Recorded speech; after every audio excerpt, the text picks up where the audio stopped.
This is the survival analysis video on Cox model basics and parameter interpretation. In another video, we tried to provide an intuitive justification for the Cox model. This slide recapitulates the argument. From now on, we'll treat the estimation of model parameters as a black box and focus on things like analysis, strategy, and interpretation. This is one version of the formula for the Cox model. The symbol on the left-hand side of the equals sign denotes the hazard function for an individual with a particular set of values of the predictors, labeled by x. This hazard is subdivided into two separate parts. First, the hazard for a reference patient. That's the H0 of t. Second, something that the baseline hazard should be multiplied by in order to take into account the impact of the covariate, and that's the e to the beta 1 x1 plus beta 2 x2, etc. You multiply the baseline hazard by the same amount, regardless of where you are in terms of follow-up time. A few moments' reflection should convince you that this is equivalent to an assumption of proportional hazards. Here's a picture of the same. The hazard for the patient in question is, say, perhaps twice as great as the hazard for the reference patient, regardless of the follow-up time, and that's illustrated with the picture on the left. If you were to replace the hazard with its logarithm, the vertical distances between the curves would be constant. That's illustrated in the picture on the right.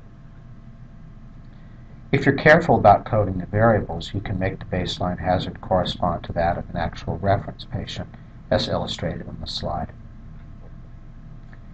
And here are three equivalent forms of the Cox model. The H of t version most clearly emphasizes the proportional hazard assumption. The log hazard version turns out to be the easiest one to work with from the perspective of math, and the survival curve version is helpful and it can be used to generate predicted survival curves.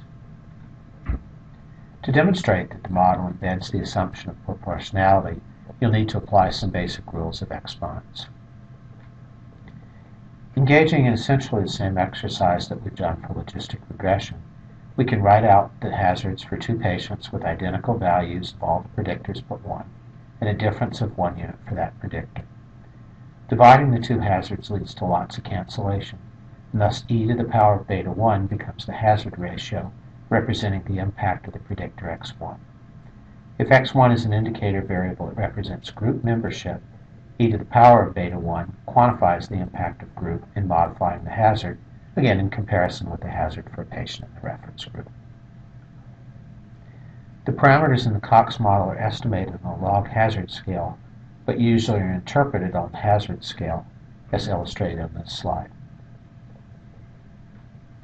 The cancellation of the baseline hazard in the above calculation explains why the Cox model is robust to misspecification of the baseline hazard, and so long as what you're primarily interested in is the impact of the predictors.